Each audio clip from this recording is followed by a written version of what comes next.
Moda tuis auribus, ecclesia, te devotis vocibus, solemnia.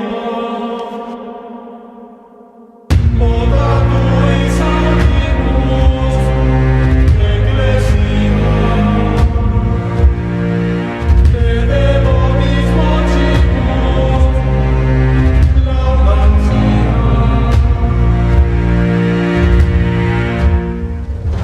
Moda tuis auribus, ecclesia, te devotis vocibus, solemnia.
Malam hari ini mari kita awali dengan berdoa dan akan saya pandu untuk doa pembukaannya ya.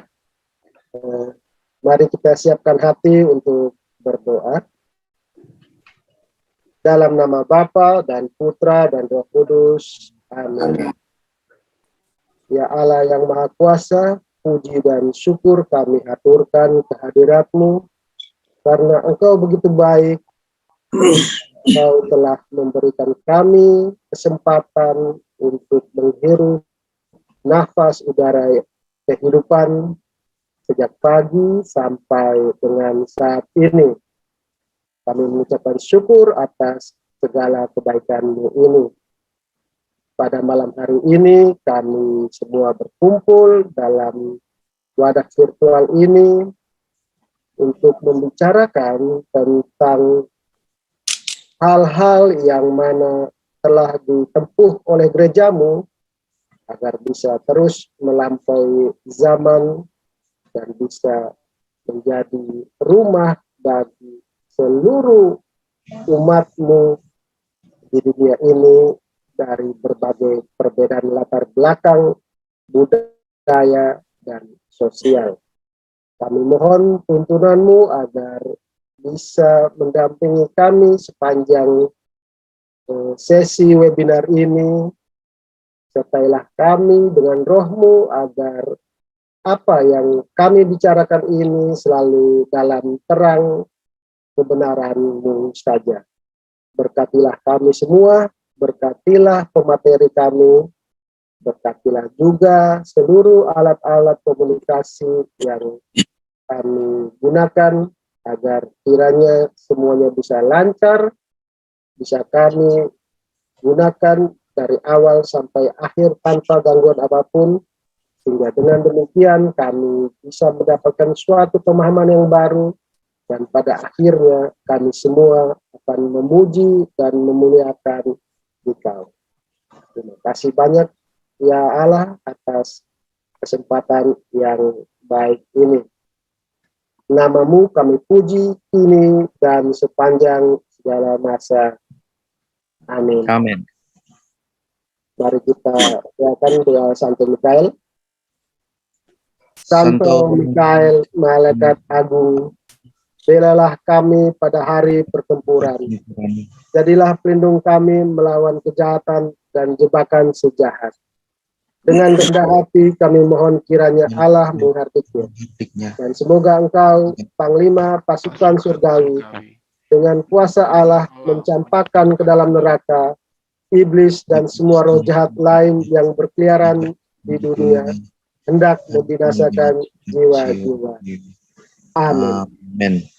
Dalam nama Bapa dan Putra dan Roh Kudus. Amin. Amin. Baik, terima kasih banyak saudara-saudara. Sesaat lagi kita akan memulai sesi webinar kita yang akan banyak mengulas tentang inkulturasi ya, dalam gereja kita ya. Nah, sebelum itu mungkin saya sebagai moderator akan memberikan sedikit pengantar kenapa kita menggelar rangkaian seri webinar ini ya. Nah, saudara-saudara sekalian, webinar ini kami selenggarakan dalam rangka berkontribusi bagi pemahaman katekese umat Katolik mengenai Konsili Vatikan II yang sedikit banyak perlu dihangatkan dan diingatkan terus ya. Hal ini kami merasa perlu karena sejak diterbitkannya Motu Proprio Traditionis Custodes, ada beberapa orang dan kelompok yang mengaku sebagai Katolik, tapi berusaha meragukan kesahihan atau validitas dari Konsili Vatikan II ya. Bahkan sebagian dari mereka itu berusaha menjelekkan Paus Fransiskus seolah Paus kita anti tradisi. Nah, webinar ini, rangkaian webinar ini akan menjawab dan mengupas semua itu sehingga umat Katolik semakin menyadari pentingnya beriman dalam ketaatan kepada magisterium ya. Dan ketaatan kepada magisterium hanya bisa dilakukan dengan ketaatan kepada Uskup Roma, yaitu Paus yang berdaulat ya. Nah, pada malam hari ini pemateri kita jauh-jauh dari Filipina. Saya akan langsung membacakan sedikit CV dari beliau agar bisa diketahui oleh para peserta webinar ya. Nah, beliau adalah Pastor Yohanes Kopong Tuan MSF, lahir pada 12 Juli 1977, tabisan imam di Paroki Hati Kudus Yesus Veteran Banjarmasin pada 22 November 2007. Wah, sebentar lagi akan ulang tahun tabisan imamat ya. Nah, pada 2008 sampai 2011 dan 2012 sampai 2014 beliau menjadi pastor rekan di Paroki Santo Lukas Temindung Samarinda. Kemudian pada 2011 dan 2012 menjadi pastor rekan di Paroki Katedral Samarinda. Sementara pada 2008 sampai 2014 Beliau menempati posisi sebagai Ketua Komisi Kepemudaan Keuskupan Agung Samarinda, Ketua Komisi Kerasulan Awam, kemudian Ketua Komisi Hubungan Antaragama dan Kepercayaan. Kemudian pada 2014 sampai 2015 beliau menjadi pastor paroki Keluarga Kudus Keuskupan Atambua. Nah, pada Juli 2016 sampai sekarang menjadi Parish Priest of Christ the King, Parish Diocese of Novaliches, Metro Manila, Filipina. Dan menjadi Spiritual Director of Christ the King, Vicariate Youth Ministry. Selain itu, beliau juga menulis artikel dan opini untuk media lokal, baik cetak maupun online, dan menghasilkan 8 buah buku, 7 dalam bahasa Indonesia dan 1 buku dalam bahasa Tagalog. Baik saudara-saudara, demikianlah CV dari pemateri kita pada malam hari ini, Pastor Yohanes Popongkuan MF. Baik, tidak memperpanjang waktu lagi, kami persilakan kepada Bapak Tuan Pastor untuk memulai. Terima kasih. Baik, terima kasih dan selamat malam serta selamat hari Minggu untuk kita semua, untuk sahabat-sahabat sekalian. Pertama-tama agak mendadak, meskipun permintaan agak mendadak ketika saya di WA oleh bro saya masih lari. Memang saya agak berpikir sejenak, tetapi bagi saya ini juga sebagai sebuah bentuk pengabdian, pelayanan, maka saya menyanggupi dan saya berusaha juga semaksimal mungkin untuk mencoba menguraikan beberapa hal terkait tema yang diberikan. Nanti sharing-sharingnya itu akan berada di tema-tema yang saya berikan. Pada malam hari ini, berbicara soal inkulturasi, saya membagi dalam, pertama itu semacam pengantar, lalu kedua itu refleksi atas Konsili Vatikan kedua, terutama bertitik tolak dari Gaudium et Spes yang berhubungan dengan tema, lalu bagaimana semangat visioner Bapak-Bapak Konsili Vatikan kedua dan peluang misi. Nah, sebelum masuk ke dalam pemaparan, saya mungkin sedikit memperkenalkan posisi saya, mengapa saya akhirnya sampai pada sebuah ketaatan. Saya lahir dari keluarga petani yang notabene kedua orang tua saya itu taat beragama Katolik, walaupun nenek saya, mamanya mama saya hingga meninggal adalah Islam. Tetapi dari mereka saya belajar ketaatan dalam hal doa. Saya adalah lulusan SMA Negeri, SMA Negeri Lewoleba, dan jujur nilai rapor agama saya itu sejak kelas 1 sampai kelas 3 adalah 6. Dan saya masuk dalam kehidupan yang menurut saya itu inkulturasi yang salah, pergaulan. Jadi, saya istilahnya dipanggil itu dalam situasi kenakalan remaja, kenakalan anak SMA.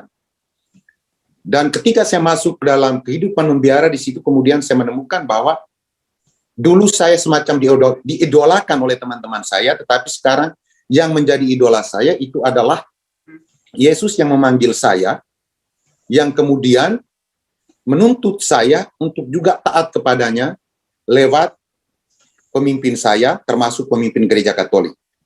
Maka dari itu, moto tabisan saya, kemudian saya mempertegas ketaatan itu dalam bentuk moto tabisan.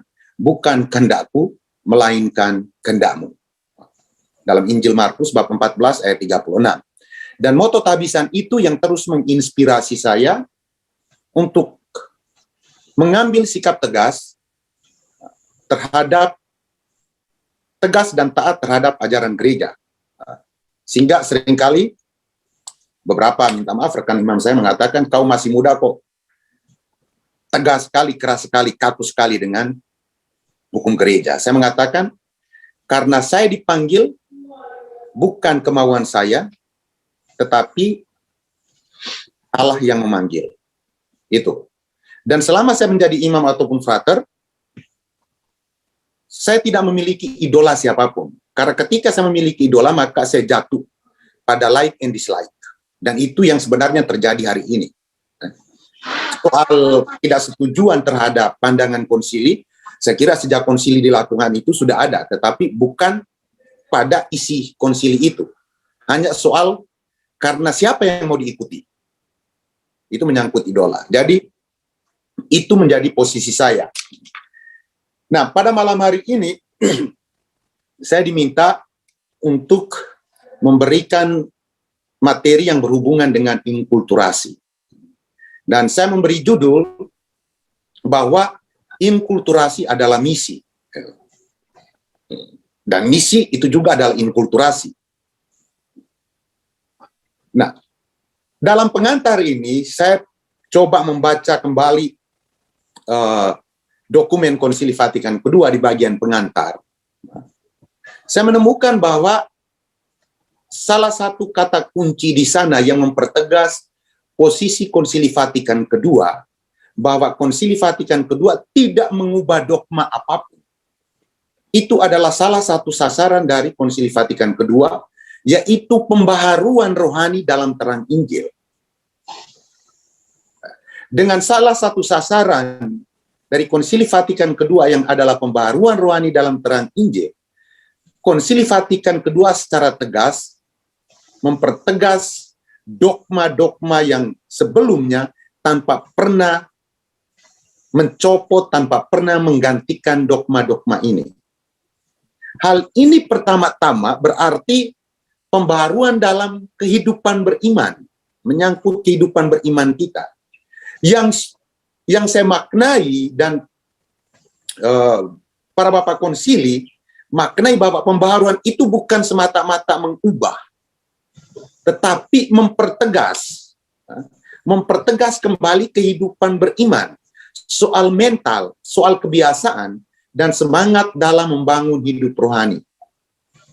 Dan itu juga nampak jelas dalam pengantar tersebut. Di sana digambarkan dengan jelas bahwa bagaimana pusaka iman, bagaimana warisan iman, itu berarti warisan iman yang ada di dalam ajaran-ajaran gereja, yang menjadi dogma gereja, mulai dari kitab suci, tradisi suci, magisterium, itu diungkapkan dalam konteks situasi masa kini, untuk sungguh menyentuh hati manusia zaman sekarang, dan memecahkan masalah-masalahnya yang aktual.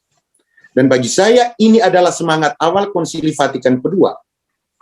Jelas dan tegas bahwa Konsili Vatikan kedua tidak mengubah dogma gereja, melainkan menjadikan dogma gereja sebagai dasar atau pijakan terlaksananya Konsili Vatikan II untuk membuat pengajaran, ajaran-ajaran gereja itu semakin kontekstual, semakin mengembangkan kehidupan beriman umat, dan semakin mempertegas kehadiran gereja, di mana di dalam dan melalui gereja kehadiran Allah itu dirasakan. Secara singkat, bahwa semangat Konsili Vatikan kedua tidak pernah mengubah isi dari dogma-dogma yang ada, tetapi cara pengungkapan yang dimaknai sesuai dengan konteks. Bagaimana kontekstualisasi isi dogma itu tidak diubah. Sekarang kita masuk ke bagian kedua, refleksi atas sasaran Konsili Vatikan kedua. Dan ini tentu sesuai dengan tema.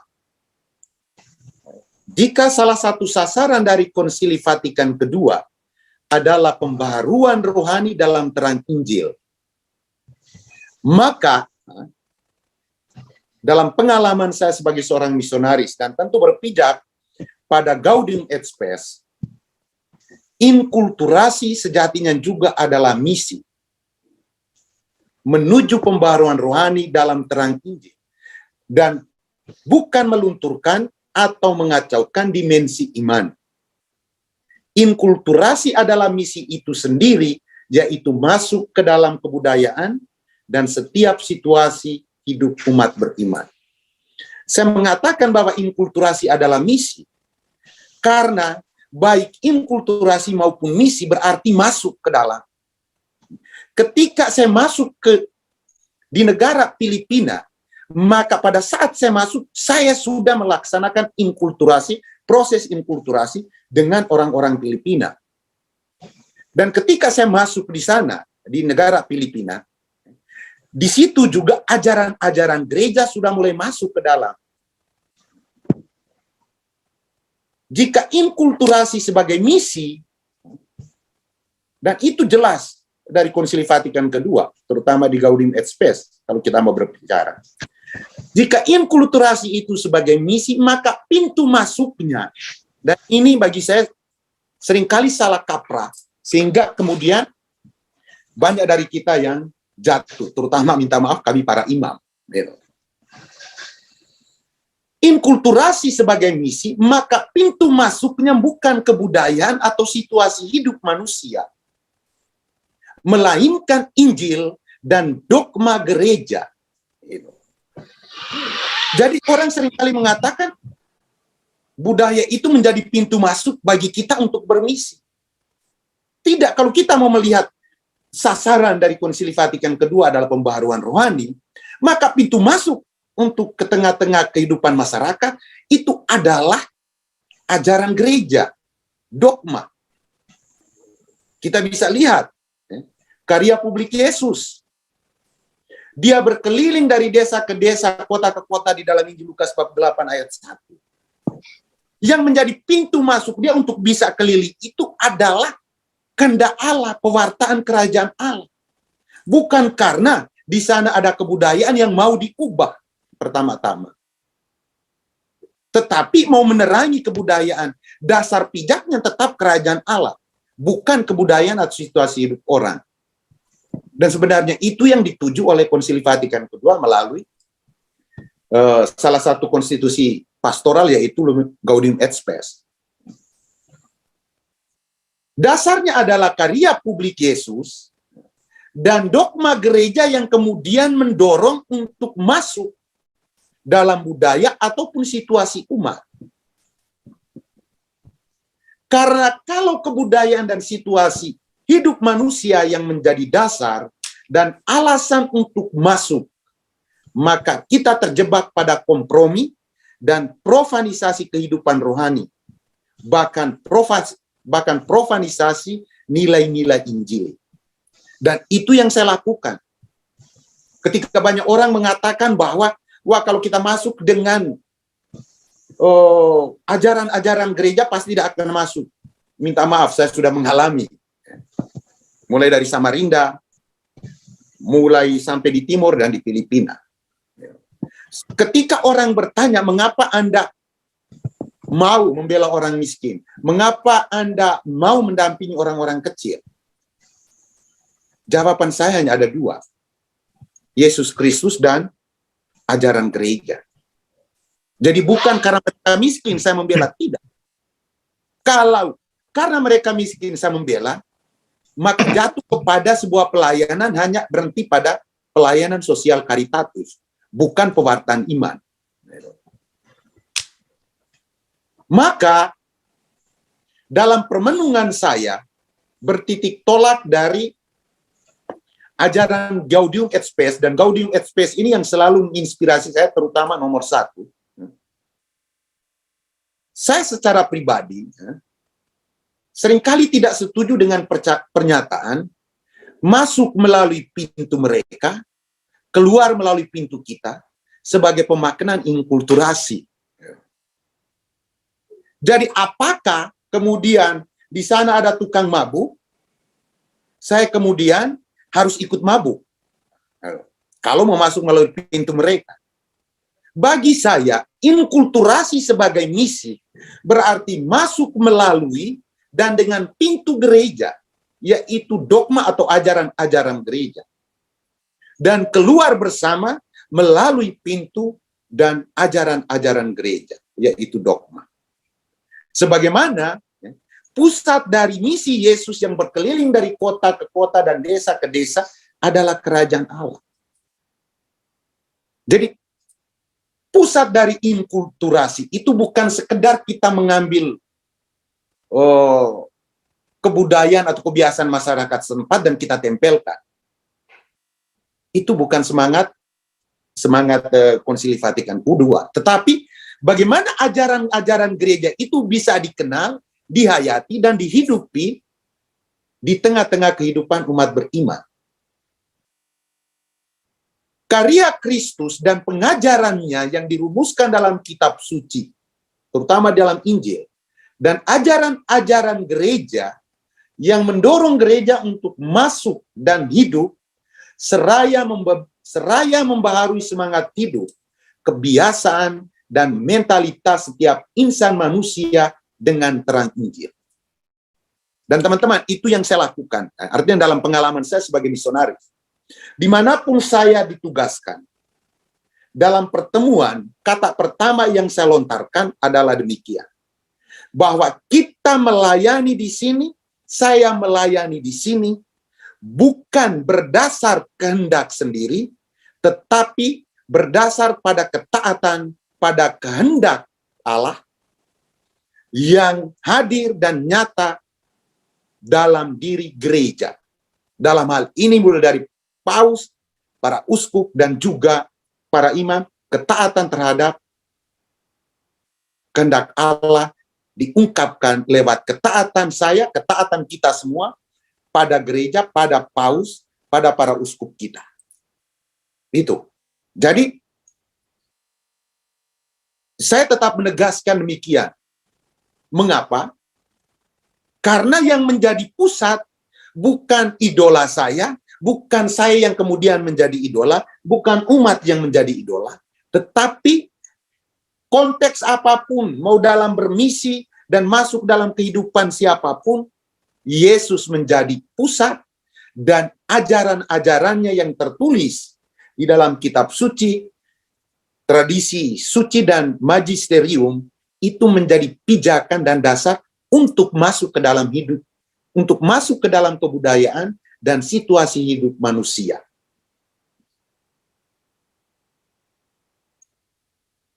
Jika bukan karena kebudayaan, kebiasaan, jadi gereja masuk dalam kehidupan manusia, seraya membaharui semangat hidup, kebiasaan, dan mentalitas, dengan terang Injil, pertama-tama bukan karena kebudayaan, bukan karena kebiasaan dan mentalitas manusia. Karena jika itu yang menjadi alasan, maka yang terjadi adalah degradasi iman, di mana budaya maupun situasi dan kebiasaan umat manusia yang kemudian mengontrol atau menyetir nilai-nilai Injili dan ajaran-ajaran resmi gereja lainnya. Termasuk bagi saya, ketika saya mengidolakan seseorang, maka saya akan menjadikan pandangannya, saya akan mengikuti pandangannya untuk mengontrol, untuk menyetir, bahkan mungkin untuk menjelekkan ajaran gereja, atau menunjukkan ketidaktaatan pada pimpinan gereja kita, dalam hal ini paus. Dan itu yang sering terjadi karena salah memaknai arti inkulturasi, salah memaknai arah dari dokumen-dokumen Konsili Vatikan II, terutama Gaudium et Spes. Banyak orang memaknai inkulturasi secara dangkal, yang mana menggunakan budaya maupun situasi umat sebagai media pewartaan iman, sehingga terjebak pada asal cocok, maka boleh digunakan, walaupun tidak memiliki hubungan dengan makna dan tindakan iman. Orang menilai gereja terbuka dan mengembangkan inkulturasi ketika bisa menggunakan baju adat daerah, menggunakan baju adat daerah setempat dalam misa, menggunakan bahasa setempat, dan solider dengan orang di sekitarnya, sehingga kemudian melupakan makna sejati dari inkulturasi sebagai misi yang memperbaharui dan mewartakan iman. Sebenarnya itu sudah jelas arah dari Gaudium et Spes yang merupakan salah satu konstitusi pastoral Konsili Vatikan kedua. Media pewartaan iman kita itu sudah jelas, tidak ada yang lain. Dan itu sudah ditegaskan juga di dalam Konsili Vatikan kedua. Itu adalah kitab suci, tradisi suci, dan magisterium. Media ini, ketiga media ini yang kemudian masuk dalam kehidupan setiap insan manusia.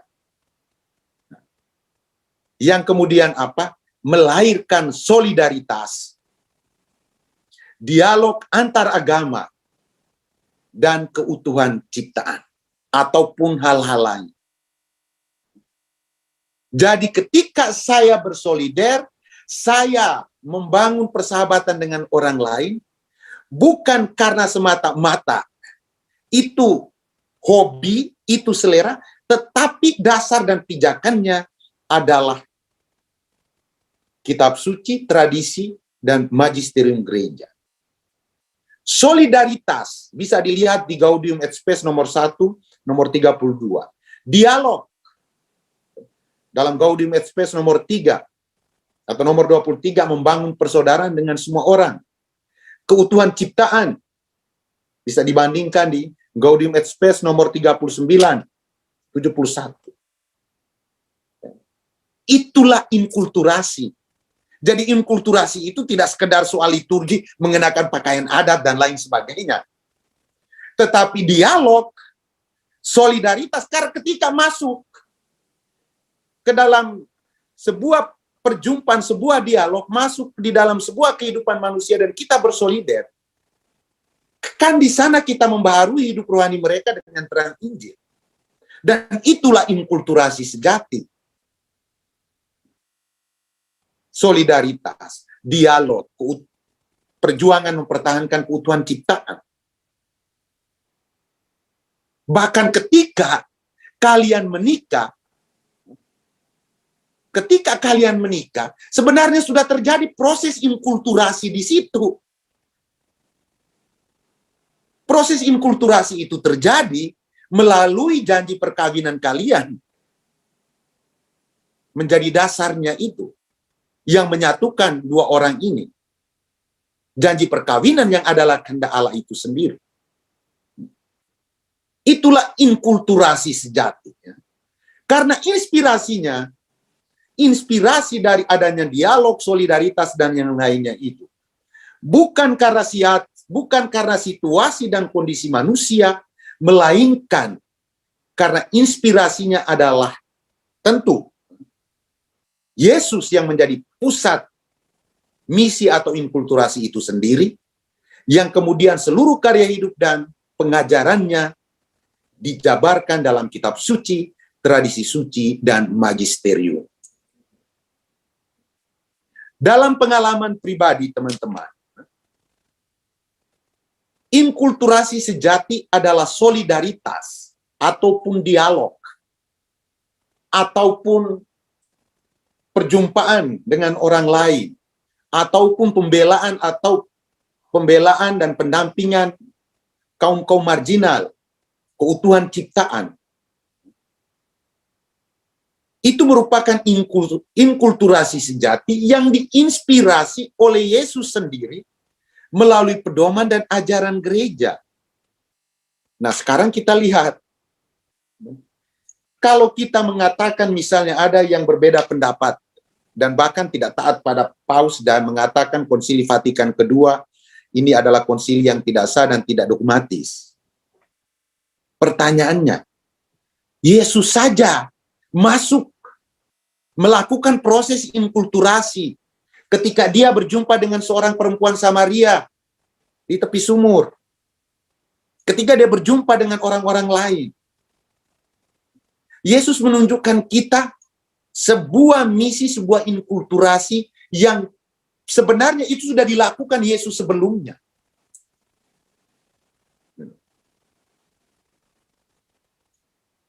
Ketika solidaritas yang merupakan inkulturasi lahir karena pengajaran Kristus dan gereja maka solidaritas itu akan bertahan lama melampaui batas ruang dan waktu. Contoh saya, walaupun saya tinggal di negara orang, tetapi masih terus berkomunikasi dengan teman-teman di Samarinda terkait pembelaan hak-hak masyarakat adat masyarakat Kalimantan.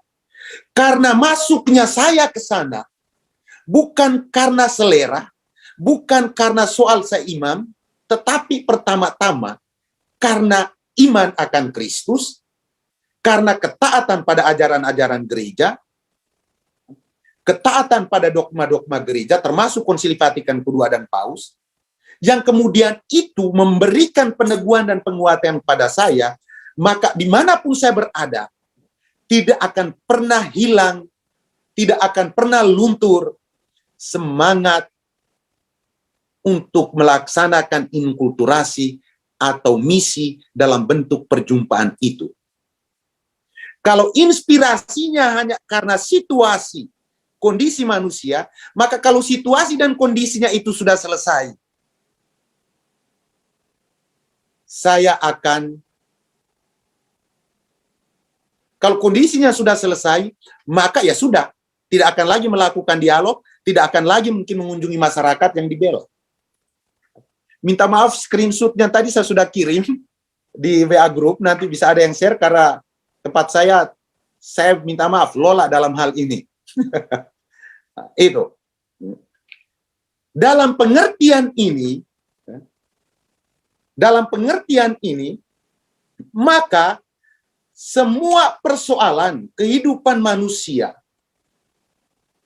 harus dilihat sebagai medan misi dan bukan sekedar sasaran misi. Nah, maka mengapa di awal tadi salah satu sasaran Konsili Vatikan kedua jelas memperbaharui hidup rohani dalam terang Injil. Jadi siapapun orang itu, siapapun keadaan itu bukan menjadi sasaran, tetapi menjadi medan misi di mana ajaran-ajaran Kristus melalui gerejanya disemaikan, ditabur, dan diwartakan. Ketika dilihat sebagai medan misi, maka gereja yang kemudian menerangi kehidupan mereka dengan cahaya atau nilai-nilai Injil, dan bukan situasi mereka, bukan kebudayaan masyarakat tertentu yang kemudian mengubah gereja, yang menerangi gereja. Tidak. Itu. Dan itu yang pengalaman yang saya lakukan. Nah, teman-teman, kita tahu orang Filipina adalah mayoritas Katolik. Tetapi mereka sangat kuat dengan yang namanya tradisi, diubah. Itu sangat susah. Tetapi pada gilirannya, apa yang terjadi? Saya tetap tidak mau masuk melalui pintu mereka. Saya selalu mengatakan bahwa kita adalah anggota gereja, ini ajaran gereja, kita taat. Ketaatan kita pada ajaran gereja ini merupakan ketaatan kita pada kehendak Allah. Minimal di paroki saya. Dan apa yang terjadi?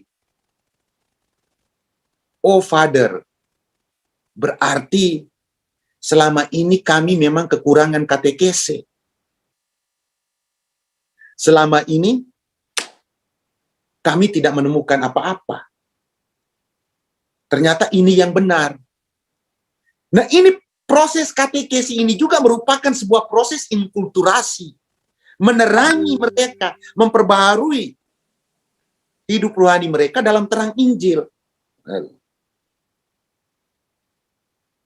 Ketika saya datang pertama itu, pada saat misa itu, pada saat doa Bapa kami, wah semua mengangkat tangan.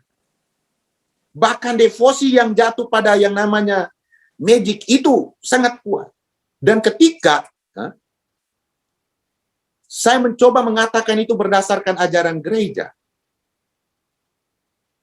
mereka selalu mengatakan ini tradisi kami. Lalu saya mulai jelaskan, Bapak Ibu, harus dibedakan antara tradisi Filipina dengan tradisi suci. Kalau kita orang Katolik, maka yang pertama kita ikuti itu adalah tradisi atau ajaran-ajaran gereja, bukan tradisi kita. Nah, kita ikuti dulu ajaran-ajaran gereja dan coba kita terangi tradisi kalian. Pasti di sana ada sebuah kegembiraan yang bisa kalian alami. Dan itu terjadi. Saya alami. Bahwa kemudian mereka justru merasakan lebih menghayati misa pada saat tangan mereka terkatup di dada. Misalnya, itu. Dan bagi saya itu adalah sebuah proses inkulturasi. Gitu. Proses saya bermisi. Ketika saya masuk di dalam kehidupan mereka, dalam kondisi mereka di mana mereka kekurangan katekese, disitulah inkulturasi, disitulah misi. Masuk ke tema berikut, yaitu semangat visioner Konsili Vatikan Kedua. Atau semangat visioner Bapak-Bapak Konsili Vatikan Kedua. Gaudium et Spes terdiri dari, ya, saya kira kita semua sudah tahu, dua bagian. Namun kedua bagian itu merupakan satu kesatuan di mana ada maksud pastoral yang tidak terlepas dari maksud pengajaran dan memuat sekitar 93 nomor. Dan kita semua sudah tahu bahwa Gaudium et Spes merupakan konstitusi pastoral tentang gereja di dunia ini. Walaupun ini merupakan konstitusi pastoral, tetapi tetap juga menjadi sebuah ketaatan kita untuk mengikuti. Karena dia menjadi konstitusi pastoral, itu juga bersumber pada sumber utama, yaitu kitab suci. Sebagai konstitusi pastoral, maka cakupan Gaudium et Spes soal inkulturasi tidak hanya semata liturgi, melainkan semua hal yang mencakup kehidupan gereja dan umat manusia. Termasuk di dalamnya masalah perkawinan atau keluarga, masalah sosial ekonomi dan politik. Sebagai konstitusi pastoral, maka Gaudium et Spes tetap bersumber pada sumber utama yang diterima dan diakui oleh gereja Katolik, yaitu kitab suci, tradisi suci, dan magisterium. Maka sejatinya Gaudium et Spes tidak hanya dimaksudkan bagaimana sikap gereja melihat dunia ini, tetapi lebih dari itu, bagaimana gereja menerangi dunia ini dengan warisan pusaka ajaran iman dan moral gereja yang tidak pernah dihapuskan sama sekali oleh Konsili Vatikan Kedua. Maka kalau kita membaca alur Gaudium et Spes, di sana sangat nampak semangat visioner para Bapak Konsili Vatikan Kedua tentang, pertama, makna misi. Makna misi atau makna inkulturasi. Yang pertama dan utama adalah Yesus dengan segala ajarannya yang tertulis dalam kitab suci, dimaknai dalam tradisi suci, dan magisterium gereja yang menerangi dunia. Artinya, fokusnya tetap Yesus Kristus yang pendasarannya pada ajaran-ajaran gereja. Penegasan kehadiran kerajaan Allah. Ini juga menjadi penegasan kehadiran kerajaan Allah dan identitas gereja yang universal, sekaligus penegasan ajaran-ajaran gereja yang diakui tidak hanya oleh gereja Katolik, melainkan oleh semua bangsa. Hari ini kita bisa lihat kok buah dari Konsili Vatikan Kedua. Kalau memang isi dari Konsili Vatikan Kedua ini mencabut seluruh dogma sebelumnya, apakah dalam tanda petik, negara-negara kemudian bisa memberikan respek terhadap gereja Katolik? Kalau orang Katolik sendiri tidak taat pada Paus, bagaimana mungkin orang lain, negara lain bisa memberikan respek kepada Paus? Jadi orang lain bisa memberikan respek pertama-tama karena ketaatan orang Katolik kepada Paus. Ketaatan kepada Paus bukan menjadikan Paus sebagai idola, tidak. Karena kalau kita menjadikan Paus sebagai idola, kita akan jatuh tadi pada like and dislike. Dan itu yang terjadi hari ini. Menjadikan idola yang sudah sejatinya tahu bahwa ajaran itu salah.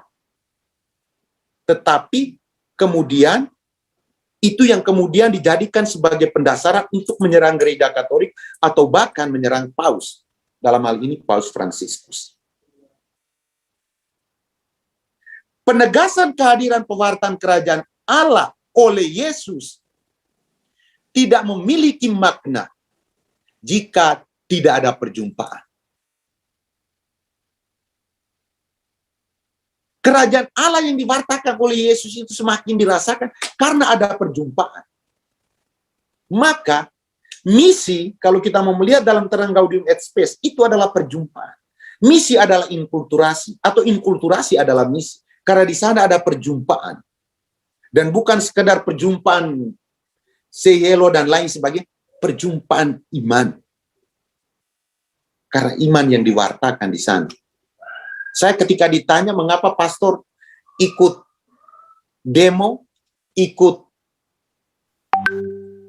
pembelaan terhadap orang-orang kecil, jawaban saya singkat, karena iman, karena gereja, gitu, dan ajaran.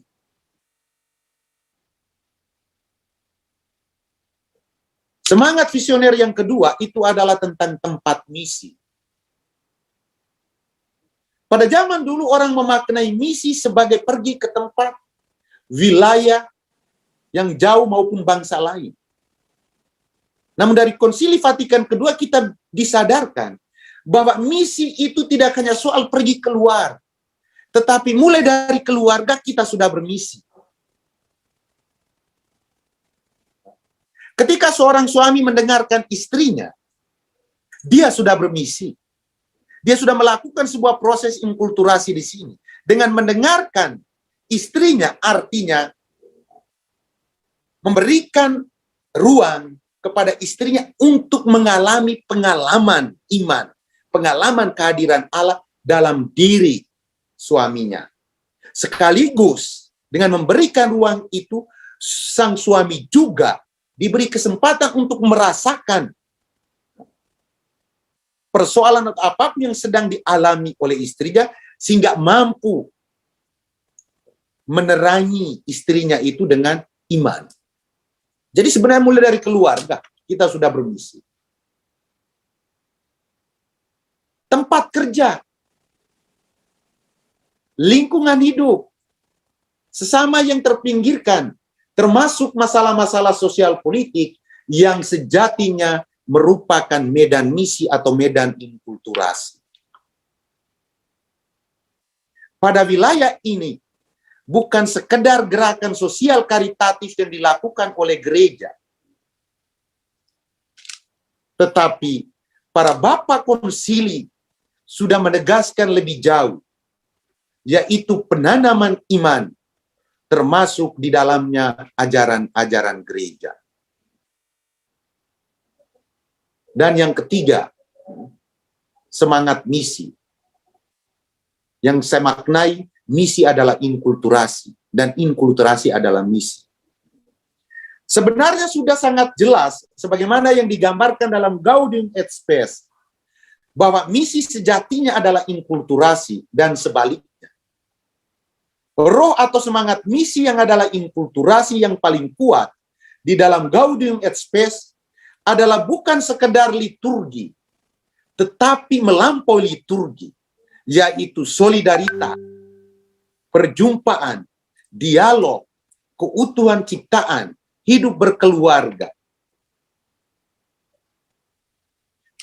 Menjadi sebuah kegiatan inkulturasi, menjadi sebuah kegiatan misi, yang mana ajaran gereja yang menjadi fokus utama untuk menerangi dengan cahaya Injil. Ketika saya bisa membuat seseorang bertobat, dan itu pengalaman saya, ada umat saya di sini, bapak mamanya itu sudah angkat tangan. Karena hampir setiap hari punya kasus di kelurahan, dia dilaporkan, minum mabuk, curi, dan lain sebagainya. Saya kemudian masuk dan mendekati dia. Dan bukan sekedar omong-omong atau seperti tadi masuk lalu ikut minum supaya saya bisa omong dengan dia. Tidak. Saya masuk dengan posisi saya sebagai seorang imam yang taat pada magisterium, taat pada paus, dan juga taat pada gereja. Saya mengatakan, kalau kamu adalah orang Katolik, maka yang pertama, jangan hanya mengikuti kehendakmu, tetapi taatilah kehendak Allah. Di mana kau menemukan Allah? Di dalam gereja. Jadi, di situ adalah sebuah proses inkulturasi, proses saya bermisi. Ketika saya bisa membuat dia bertobat, itulah inkulturasi, di mana yang membuat dia bertobat bukan karena saya ikut minum mabuk dengan dia, tetapi karena saya memberikan kepadanya ajaran iman dan moral gereja. Kristus menjadi pusat perjumpaan. Kristus menjadi pusat perjumpaan.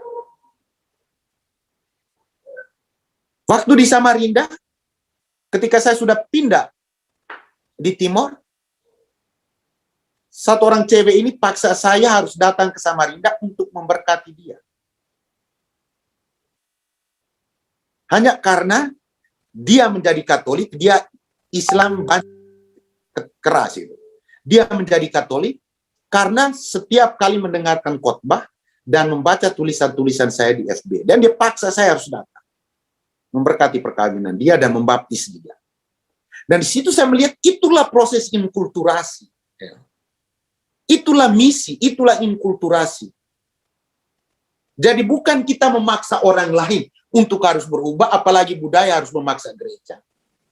Tetapi Allah, Yesus yang dihadirkan melalui ajaran-ajaran gereja yang kita wartakan, yang kita ajarkan. Dan yang terakhir adalah peluang bermisi. Ini singkat saja. Kalau kita mau melihat di lingkungan sekitar kita, banyak daerah misi yang tidak jauh dari kehidupan kita. Namun justru jauh dari pelayanan iman. Itu soal katekese. Maka peluangnya itu, ini pengalaman ketika saya waktu itu top di Madagaskar. Saya kemudian menemukan, ketika saya top di rumah sakit, saya kemudian menemukan, rumah sakit itu juga sebenarnya menjadi tanah misi. Gitu. Rumah sakit. Tapi kan kita hanya menempatkan, atau bahkan di rumah sakit Katolik kan tidak ada pastor. Atau di kampus. Para pengemudi becak. Itu sebenarnya menjadi tanah misi buat kita. Yang saya lakukan di sini. Sebulan sekali, misa, sharing dengan para pengemudi tricycle. Ya, semacam bajai di Indonesia lah, begitu. Pendampingan masyarakat, misalnya yang terkena dampak batu bara dan kelapa sawit. Saya beberapa kali ditawarkan oleh pimpinan saya untuk mau sekolah lagi, ambil KHK. Tapi saya bilang saya tidak mau. Kalau suruh saya belajar hukum positif atau hukum pertanahan, saya mau karena saya mau bermisi di sana. Bersama orang-orang yang terkena dampak batu bara dan kelapa sawit. Saya mau berinkulturasi di sana. Keluarga. Itu juga sebenarnya pendampingan keluarga secara kontinu. Itu juga merupakan sebuah peluang misi.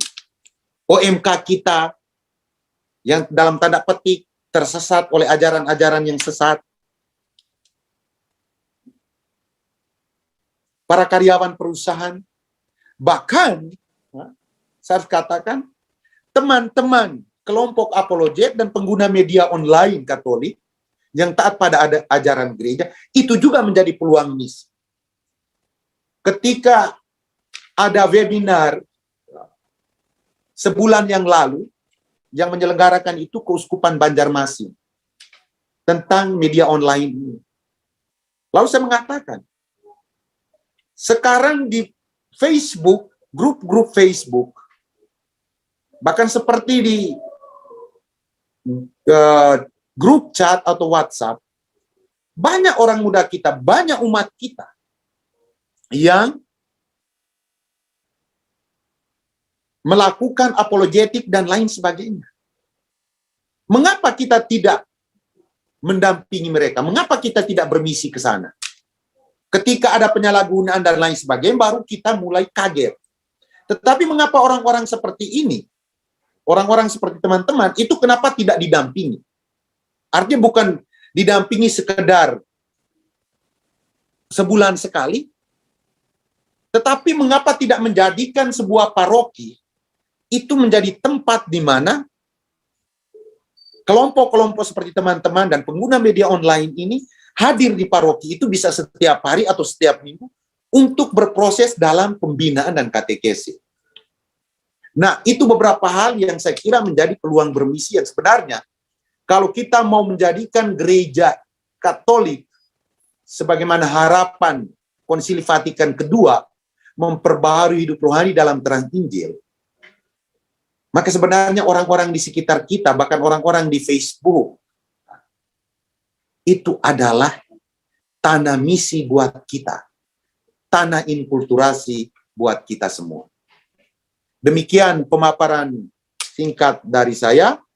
Saya ucapkan banyak terima kasih dan minta maaf kalau tidak maksimal atau tidak memenuhi apa yang menjadi harapan teman-teman. Sekian dan terima kasih, Tuhan memberkati. Amin. Ya, terima kasih Pastor atas pemaparannya yang memberikan pemahaman bagi kita tentang inkulturasi ya.